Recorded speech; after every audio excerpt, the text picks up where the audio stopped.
রোজা রাখার ফজিলত, যে রহস্য অনেকেই জানে না। সবাই খাচ্ছে, আপনি না। সবাই পানি খাচ্ছে, আপনি না।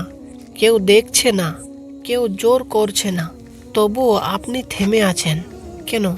কারণ আপনি জানেন আল্লাহ দেখছেন। আজ আমরা জানব রোজা রাখার আসল ফজিলত কি, আর কেন রোজা শুধু খোদা না, এটা মর্যাদা। রোজা আল্লাহর জন্য।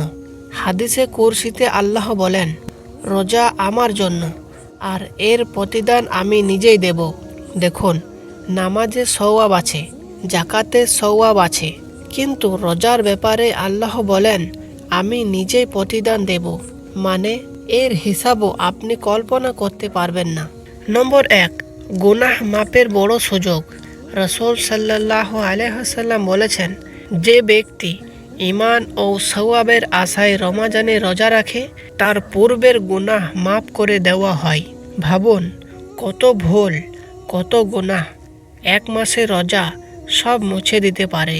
আপনি খোদা সাহায্য করছেন, আর আল্লাহ আপনার অতীত মুছে দিচ্ছেন। নম্বর ২, রোজা ঢাল। হাদিসে এসেছে, রোজা হলো ঢাল। কিসের ঢাল? জাহান্নামের আগুন থেকে, গুনাহ থেকে, নফস থেকে। আপনি যখন খোদা নিয়ন্ত্রণ করেন, তখন নিজেকে নিয়ন্ত্রণ করা শিখেন। রোজা আপনাকে শক্ত বানায়। নম্বর ৩, জান্নাতের বিশেষ দরজা। জানেন, জান্নাতের একটা বিশেষ দরজা আছে, রায়্যান।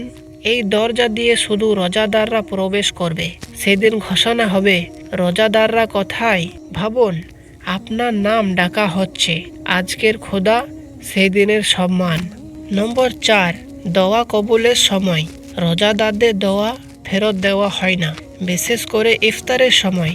আপনি যখন হাত তোলেন, পেট খালি, চোখ ভেজা, সেই দোয়া আকাশ ভেদ করে। আপনি হয়তো ভাবছেন সেই দোয়া আকাশ ভেদ করে। আপনি হয়তো ভাবছেন কেউ শুনছে না, কিন্তু আল্লাহ শুনছেন। নম্বর ৫, চরিত্র বদলে দেয়।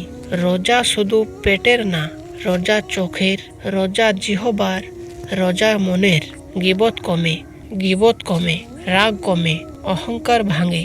রোজা মানুষকে ভেতর থেকে বদলায়। রোজা আপনাকে আলাদা করে। যখন সবাই খাচ্ছে, আপনি থেমে আছেন। সেই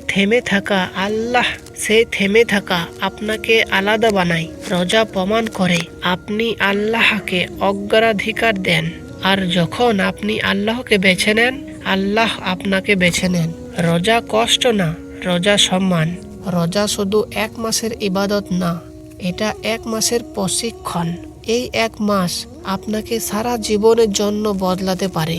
মনে রাখবেন, রোজা রাখার প্রতিটা ক্ষুধা, প্রতিটা তৃষ্ণা, প্রতিটা ধৈর্য আল্লাহ কাছে জমা হচ্ছে। কিছুই হারাচ্ছে না, সব কিছুই জমা হচ্ছে। যখন আজ বুঝে থাকেন রোজা শুধু না খাওয়া না, যদি আজ বুঝে থাকেন রোজা না খাওয়া না, তাহলে এই রমজান অন্যরকম করুন। আর এই ভিডিওটা শেয়ার করুন এমন একজনকে, যে রোজাকে হালকা ভাবে। হয়তো তার জীবন বদলে যাবে।